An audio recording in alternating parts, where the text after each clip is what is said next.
गांव के एक कोने में छोटी सी झोपड़ी में रहने वाला मनु हर दिन अपनी माँ के साथ खेतों में काम करता था।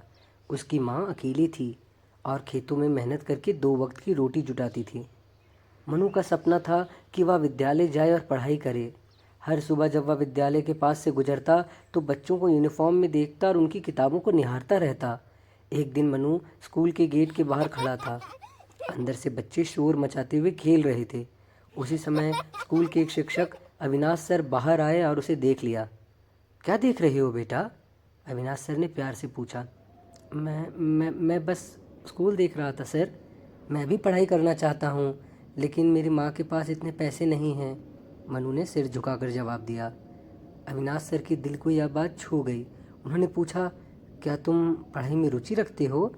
मनु ने झट से हाँ में सिर हिलाया और कहा, मैंने अपने गांव के बच्चों से गिनती और वर्णमाला सीखी है और मैं अखबार पढ़ने की कोशिश करता हूँ जो कभी कभी गांव में आता है। अविनाश सर ने मनु को अपने घर बुलाया और उसकी परीक्षा ली। उन्होंने उससे कुछ सवाल पूछे और मनु ने सभी का सही जवाब दिया। यहाँ तक कि मनु ने कुछ ऐसे मुश्किल सवालों के जवाब भी दिए जिनका जवाब कई स्कूल के बच्चे नहीं दे पाते थे।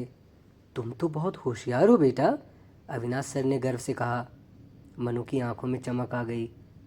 लेकिन सर, मैं स्कूल नहीं जा सकता, मेरी माँ के पास पैसे नहीं हैं। उस रात अविनाश सर सो नहीं सके। उन्हें बार बार मनु की मासूम आंखें और उसकी पढ़ाई के प्रति लगन याद आ रही थी। अगले दिन वे स्कूल के प्रधानाचार्य से मिले और मनु के लिए स्कॉलरशिप की बात की। उन्होंने प्रधानाचार्य को मनु की प्रतिभा के बारे में बताया और उसके भविष्य को संवारने की अपील की। प्रधानाचार्य ने उनकी बात मान ली और कहा, अगर यह बच्चा इतना होशियार है तो हम इसे अपनी स्कूल की पूरी स्कॉलरशिप देंगे। अनिल सर ने यह खबर मनु और उसकी माँ को सुनाई तो उनकी आंखों में आंसू आ गए। मनु की माँ ने कहा, सर, आप हमारे लिए भगवान हैं, मैं आपके एहसान को कभी नहीं भूलूंगी। मनु ने स्कूल जाना शुरू किया। अविनाश सर ने उसकी हर कदम पर मदद की।